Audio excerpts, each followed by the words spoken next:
ArsenalFanTV, Mo. Whew, what can I say? I mean, we did kind of get away with one there, didn't we? Yeah, 100%. I feel sorry for these lot behind us, these Burnley fans, because they didn't deserve to lose today.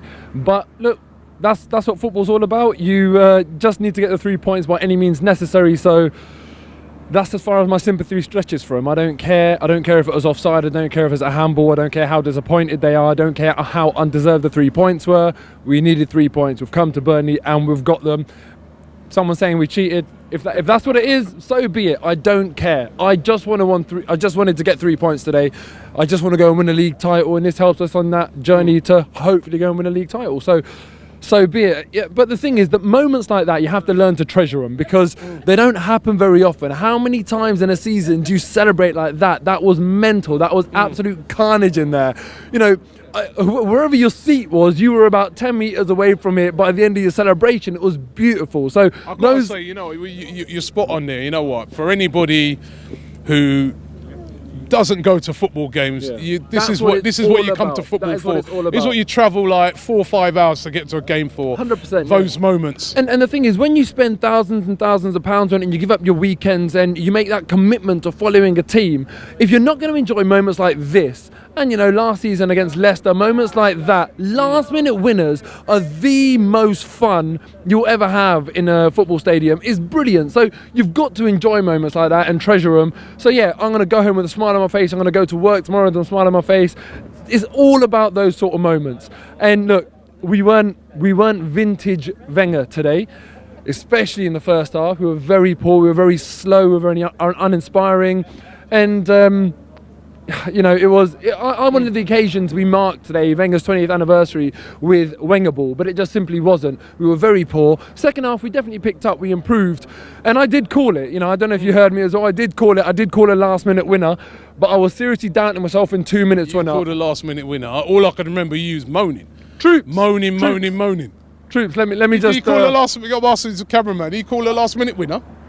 Did he call a last-minute winner? Nah, he did. Big man thing. He said to me, "Is that Troops last minute is going to go down exactly, still." Yeah. You have to give Money Mo his props, you know. I do. I do. Cheers, Troops. Cheers.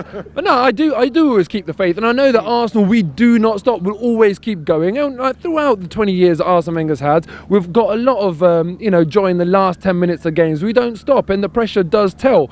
And eventually, Burnley were dropping deeper and deeper, and we picked it up in the second half. So yeah, delighted with the 3 points today. But on a separate note, for me today, I have to say something about Arsene Wenger because there's a time for critique and there's a time for tribute.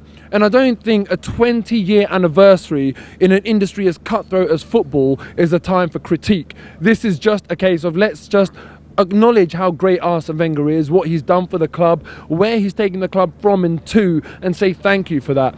It's interesting that the wheels that turned into motion that led Arsene Wenger to joining this club was an irregular payment. Let's be polite and call it that. An irregular payment by George Graham. Fast forward 20 years, and the thing that might take Arsene Wenger away from the club is another irregular payment from Sam Allardyce, and Arsene Wenger might go on to manage England. And you look at that, 20 years has separated these two bungs, but one thing that's remained consistent in that time is Arsene Wenger's phenomenal stewardship of this club.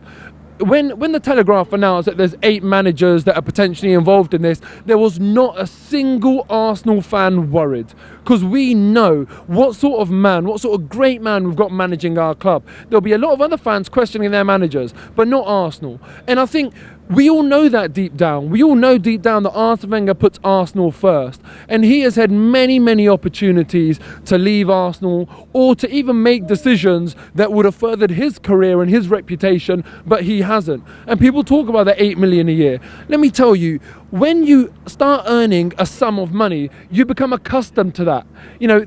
Arsene Wenger won't be chasing that 8 million a year how a lot of us think he will be, because we're not on 8 million a year. That is normal to Arsene Wenger. He's been earning that for a long time. So people say he's doing it for the money. I believe he could have got more elsewhere. He could get more at PSG or even in the England job. You see how well England pay managers. Arsene Wenger has been very selfless when it comes to managing Arsenal, and for that I really do thank him. Martin Keown said that Arsenal is much bigger now than it was back then, and you have to agree with him. He was a player going home and away with Arsenal. He saw what Arsenal were around the world, and we were always big, and there's no denying that. But Arsene Wenger has taken us to a new level. He's had a huge hand in the stadium move. And if I was a football manager, seeing how hard that was for Arsene Wenger to manage a club going through a stadium move, I would never fancy overseeing a team when you're moving stadium. Because you see that. Look at West Ham at the moment, the problems that they're having, you know, and they're not at the top of the division, they're near the bottom. And that stadium was funded by you and I, not the club itself. Arsene Wenger had to do it. And for me, I stayed silent for I think it was about 8 years after the stadium move, because I appreciated the fact that we are going to have challenges. I got frustrated a year before Arsenal started moving in the transfer market, and you know, we finally did start moving. I think we should have done it sooner, but Arsene Wenger was selfless in those years. And there's certain qualities and attributes that you don't get lauded for in football, in life. Loyalty and faith and trust, you get lauded for these qualities. These are qualities that people really appreciate. In football, no one cares. And I feel as though if people had reciprocated the loyalty, the faith, the trust that Arsene Wenger had shown in terms of players that have left the club, in players that have not really lived up to the expectation that they should have, or fulfilled the potential how they should have, and got distracted by other things. If people had acted like Arsene Wenger and possessed the qualities and attributes that Arsene Wenger has, Arsene Wenger would have been a hell of a lot more successful. He has been fantastic for this club, and as I say, I know there's flaws, no one is perfect, but in any industry in the world, in any company in the world, if someone has given 20 years of service, no matter what they're doing, if they're sweeping floors or if they're managing a football club, I don't care what it is, 20 years of service deserves real credit and real appreciation. So for me, a humble and heartfelt thank you to Arsene Wenger for everything that he's done in our club, and let's hope he can crown it with a trophy this year. When you come to Mr. Piers Morgan, yes, I know I'm taking on a big fish now. It's horrible. Even Mr. DT, you know, castigated him the other day. Mr. Piers Morgan, please show some respect.